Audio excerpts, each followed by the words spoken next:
to walk a soul path, or a path of soul sovereignty, is a journey into the depths of the mystery of embodied awareness.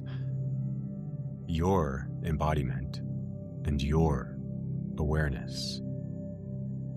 It's an unfolding of the soul that asks us to reclaim what has been denied, to integrate the fragmented pieces of ourselves, of our world, to awaken to the full vibrancy of our embodiment. This is the path of sovereignty. It's a reclaiming of the throne. But the throne has long been untended, and it's become hidden in the thorny brambles, the overgrown wilderness, which are all actually our inherited amnesia, our cultured and trained rejection. The throne is hidden in the dark forests, just like in our fairy tales. If we are sincere in our path of reclaiming our sovereignty, our throne, we must, of course, learn to traverse this terrain, which is simply our life. But this won't be enough. Survival is not enough. Being able to traverse it merely intact is not enough. If we mean to claim our sacred victory of sovereignty, of soul embodiment, we must learn to change our perspective of the terrain, to change our relationship with the terrain, whatever terrain we find ourselves in. We don't seek to meet the terrain by dominating it, but to shift our perceptual relationship with it and do it skillfully. We must learn to commune with the terrain, with the wild. And this then is the realm of the ancient hunter. Not the modern game hunter, though of course they have much in common, but I don't speak of the game hunter here, but the mythic hunter, the soul seeker. The mythic hunter is a student of the terrain and an apprentice of all experience. They may draw from books and the teachings of others. These are great. These are maps, and maps are helpful. The hunter can also learn the wisdom of those who have gone before them. This also is wonderful. It's like a compass, and a compass is so wonderful. But both maps and compasses can be given by another, handed down, passed on, or even found when left behind. But the essential relationship with the terrain, the communion that they all point to, can only be found through the sincerity of the hunter themselves. The hunter learns each terrain and each being that lives in the terrain, all the terrains, all that dwell there. Each have their own language of behavior, of relationship. The languages of the skies and the weather, the languages of the plants and the animals, the languages of urban environments, of family environments, of workplaces, and so on, into every and anywhere in your experience. In esoteric terms, this can often be referred to as the hunter's art of stalking, not in the modern sense, which is a villainized sense of a stalker. It is simply just another unfortunate case of a word that has been stolen from the soul. To hunt, to stalk, means to learn the patterns, the languages of all that is around them in order to be in a deep communion with it. A conscious communion, a skillful, choice-centered communion with it. The mythic hunter is in all of us. It's a powerful ancestral current that our bodies, our energies are literally made from. Of course, the mythic hunter is not just learning from the outer world of contexts and circumstances, these terrains, as the game hunter does, the mundane hunter. These are important teachers, important terrains to know deeply, but the mythic hunter is seeking communion mostly with the inner terrain. This is primary. Simply because sovereignty will not be reclaimed through outer means alone. And so what is a hunter. To become a hunter is to become what we naturally are. It's to receive the inheritance, though it's usually buried and denied and compromised in many ways. Usually compromised for strange worldly outcomes, competition, conquering the marketplace. But it is natural. It arises from the body. When we are hungry, we hunt. Now, a hunter is a tracker. A hunter learns the language of signs. These are the symbols that inform, that speak the language of the terrain and its inhabitants. A hunter seeks to develop excellence in their craft, not because it gets them recognition from others. To a hunter, the recognition of others is largely a distraction. It has nothing to do with hunt. But they seek excellence because it deepens their communion. It deepens their hunted. A hunter is very patient because they know what is at stake if they make the wrong move, an untimely move. Best case scenario of a mistake, they don't eat.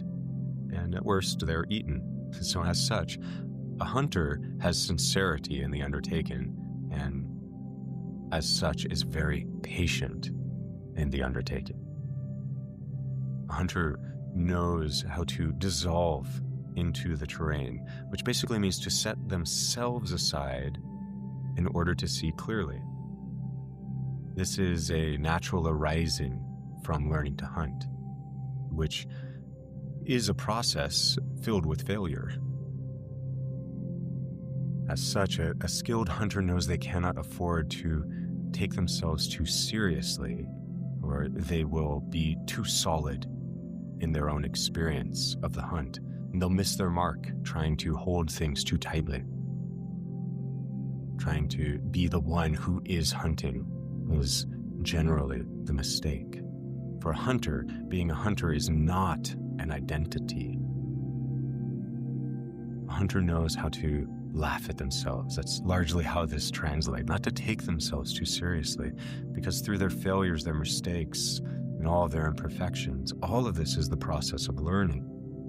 A hunter becomes seasoned to this, not resentful of it, not frustrated by it, or if frustration arises, recognizing not to take that, not to blame themselves for being frustrated, and so on. And this is the way that they can stay gentle, because the hunter has to touch the world, the wilderness, the terrain, gently, ideally leaving no mark, being invisible within the terrain. So much of the path of reclaiming sovereignty requires a ruthlessness in honing one's skill in solving the riddles of the languages of the terrain, of bringing sincerity to every moment of the hunt. These are big, strong, overt energies. So they know they must be profoundly strong in all of this, but not let the pressure of their own strength rule them. They must be able to move gently, leaving no mark, being unseen, even to themselves, dissolving into the terrain. The sincerity of the hunter is paramount, for they must accept all the aspects of the hunt, all the elements of the terrain, simply as they are. To be a hunter, one must recognize and reconcile any denial they find within themselves. The communion of the hunter is therefore an act of devotion. So with all of this in mind, it becomes clear that the hunter is a powerful navigator. Now, most people think of the hunter as someone who hunts, sure. But more specifically, what comes to most people's minds is someone who hunts to kill prey. The emphasis of this understanding is on the outcome rather than the path, as usual. I would argue that it all arose in us because of the necessity of the goal, the simple need to eat. Yes, absolutely. But what it turned us into is far more profound than simply being those who could survive. This hunter is ancient and in us. It isn't all of us. It's in our shared lineage of earth. Everyone shares this lineage. And it is how we walk a soul path with poise, with heart. It is how we set out to track and reclaim our sovereignty. And so in all of our encounters, whether it seems sacred or profane, exceptional or mundane, aligned or star-crossed, all of this is terrain. All of it is an invitation to learn from, to learn to navigate the terrains, to commune, to learn to cultivate and live with a skillful discernment, not so much as a strategy, though it is helpful as a strategy as such, but more importantly, because it is simply what we are made of. There are, of course, many stories, myths, fairy tales we can refer to and draw insight into the ancient mythic hunter and the terrain.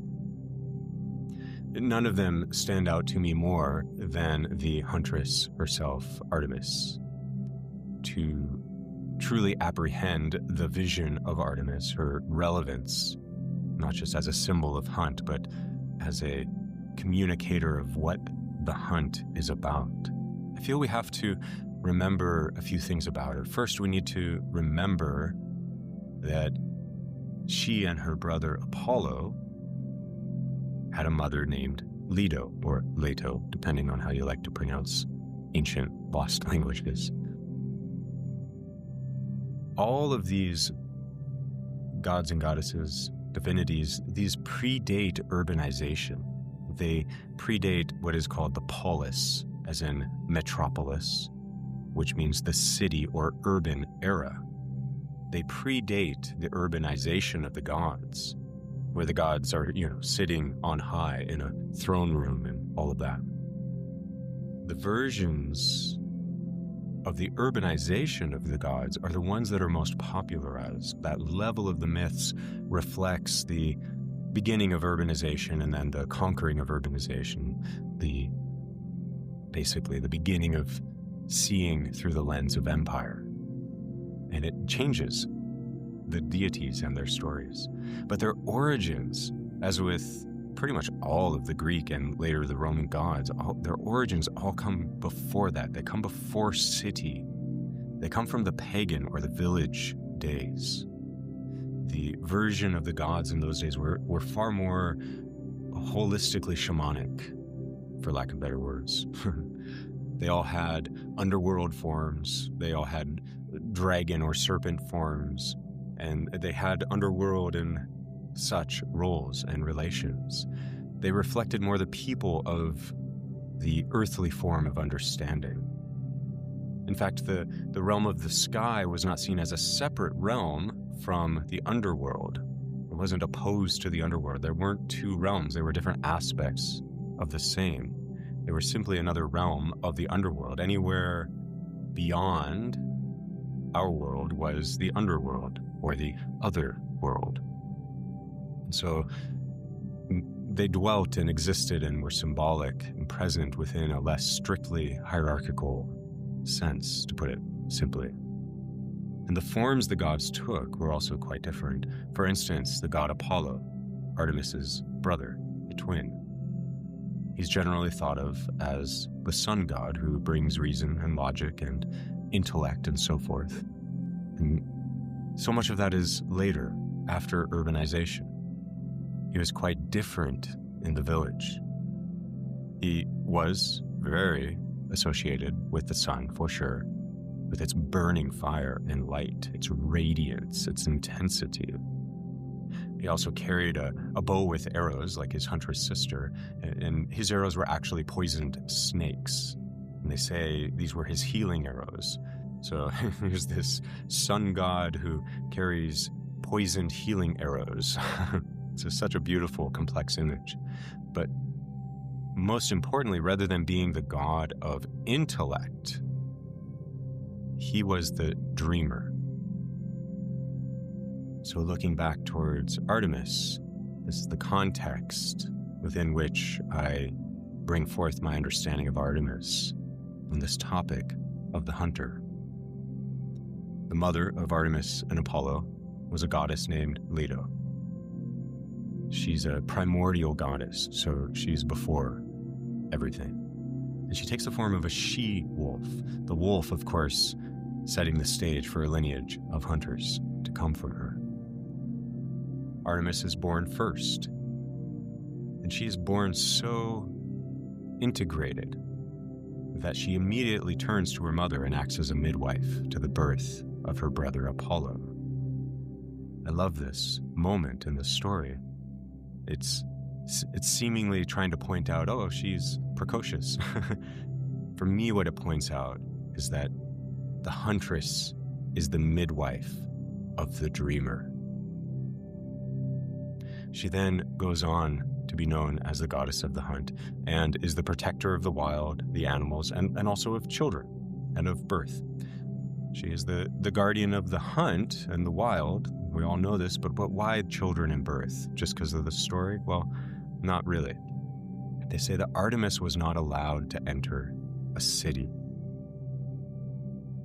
She was not allowed to pass the walls of culture that Athena reigned within, except during childbirth. Childbirth was acknowledged as an aspect of life that was still entirely wild. I agree. I was there for the home birth of my son. This was uncontrolled. It's not a part of culture or civilized life. It's not within Athena's rule. And so Artemis would attend. She would be welcomed in for the birthing of children. She would attend as a midwife to the birth of all children. But really, what are children? They are dreamers. Artemis is the midwife of the dreamer. So she comes to the mother's side, who is in a dreaming state as well, and helps to midwife the dreamers into the world.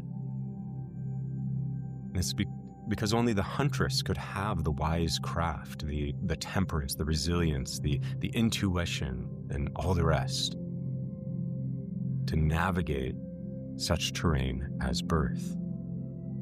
It was a wild and precarious and one that you had to adapt to, not the other way around, as we try to do today. And now she has other layers of her story. She's the protector or guardian of the wild, and I find these very interesting as well. They're generally stories where someone, usually a hunter, sometimes a demigod, but sometimes just some, hunter out hunting, they come into a violation of the wild. And so she's the protector, the guardian of the wild, and they violate it somehow, but it's rarely through an overt act, but rather in their expression of how they understand it. It's a violation of how they see it, a violation of interpretation, or a violation of perception, or, as I hope you are seeing, a violation of how they are relating to it. They basically had the wrong opinion or understanding of the hunt. Now, this is the true misstep that an unseasoned hunter can make. Mistakes in their perspective. The wrong perspective violates the boundaries and threatens communion, and Artemis is the guardian of these ways. And as such, all who become true hunters become like her, guardians of the perception, perspective, the relationship, of the view, the lens, the perspective of the hunter. They become guardians of communion.